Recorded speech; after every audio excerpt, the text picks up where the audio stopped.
নির্বাচনের আপিল শুনানি সম্পর্কে জানাতে নির্বাচন কমিশন থেকে যুক্ত হচ্ছেন সহকর্মী নামির আহমেদ। যুক্ত হব সরাসরি তার সঙ্গে। আমরা আপিল শুনানি সম্পর্কে সর্বশেষ কি তথ্য আছে আপনার কাছে? ধন্যবাদ অঙ্কুর আপনাকে। এ পর্যন্ত ৭৫টি আপিলের শুনানি শেষ হয়েছে। এছাড়া যদি আমি বলি ৬২টি মঞ্জুর এবং 10টি নামঞ্জুর করা হয়েছে, 3টি পেন্ডিংয়ে রয়েছে।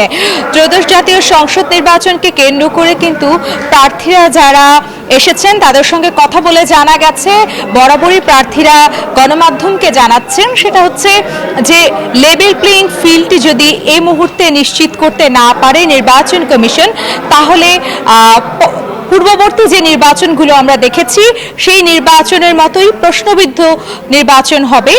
তাই লেভেল প্লেইং ফিল্ডটি নিশ্চিত করা খুব জরুরি বলে এখানে প্রার্থীরা গণমাধ্যমকে জানিয়েছেন।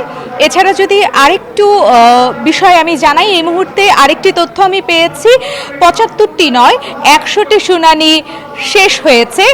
পরবর্তী তথ্য দেওয়ার জন্য আমি যুক্ত হব আবার। অঙ্কুর। নামিরা, আপনাকে ধন্যবাদ।